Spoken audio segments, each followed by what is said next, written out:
ఓం శాంతి. ఇప్పుడు భగవంతుడి యొక్క కర్తవ్యాన్ని గురించి తెలుసుకుందాం. మా భగవంతుడు ఏం చెప్పాడు, గీతా జ్ఞానాన్ని చెప్పాడు, ఆయన ఏం చేస్తాడు అనేది మనం ఈరోజు ఇప్పుడు తెలుసుకుందాము. చెప్పాం కదా, అజోపి సన్నవ్యయాత్మ భూతానాం ఈశ్వరూపి సన్నని భగవంతుడు చెప్పాడని చెప్పాం కదా.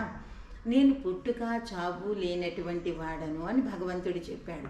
అయితే ఆయన ఎట్లా వస్తాడు అంటే, భగవంతుడు ఒక వృద్ధ మానవ శరీరంలో ప్రవేశించి ఈ జ్ఞానాన్ని వినిపిస్తున్నాడు.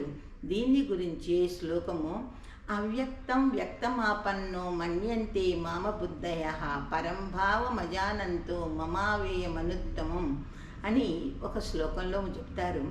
అవ్యక్తుడనైనటువంటి నేను అంటే శరీరము లేనటువంటి నేను ఒక శరీరంలో ప్రవేశించి ఈ జ్ఞానాన్ని వినిపించినప్పుడు మూఢమతులైనటువంటి మనుష్యులు నన్ను తెలుసుకోలేరు అని భగవంతుడు ఈ యొక్క శ్లోకంలో చెప్పాడు. అలాగే చాలామందికి ఇప్పుడు పరమాత్మ అవతరించాడు అంటే నమ్మకం కలగదు. ఇప్పుడు కృష్ణుని యొక్క 84వ జన్మలో ప్రజాపిత బ్రహ్మ యొక్క శరీరంలో ప్రవేశించి పరమాత్మ ఈ యొక్క జ్ఞానాన్ని వినిపిస్తున్నారు.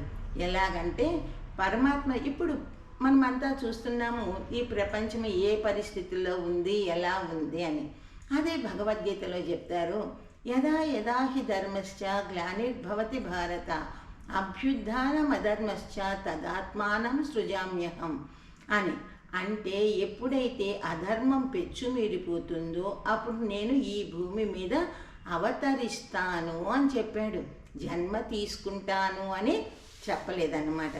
అయితే వచ్చి ఏం చేస్తారు అంటే, పరిత్రాణాయ సాధూనాం వినాశాయ చతుష్కృతాం ధర్మ సంస్థాపనార్థాయ సంభవామి యుగే యుగే.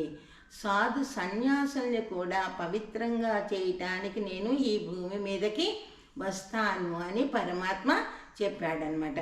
అంటే ఇప్పుడు మనకి తెలుసు కదా, ఇప్పుడు ఈ ప్రపంచంలో సాధు సన్యాసులంతా కూడా ఎలా ఉన్నారు అనేది మనకందరికీ కూడా తెలుసు. దాని గురించే ఇప్పుడు పరమాత్మ చెప్తున్నాడు, సాధు సన్యాసులను కూడా ఉద్ధరించటానికి నేను ఈ భూమి మీదకి వస్తాను.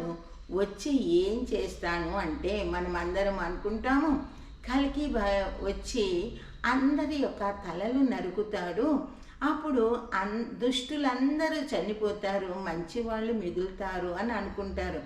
ఇప్పుడు మనల్ని మనమే పరిశీలించుకుందాం.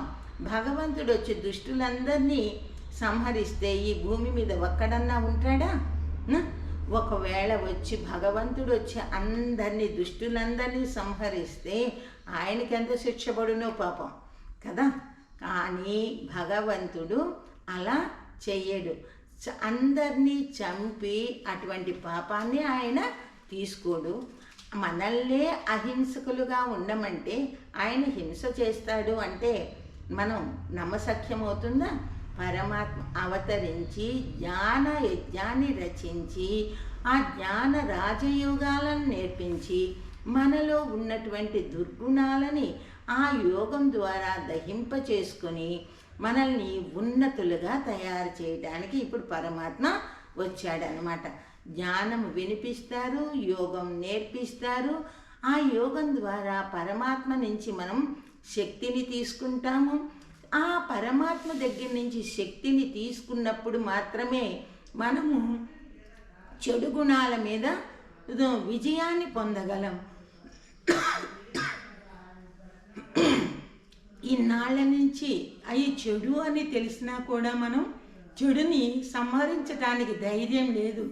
ఆ ధైర్యము ఇప్పుడు యోగం ద్వారానే వస్తుందన్నమాట. అచ్చా. ఓం శాంతి.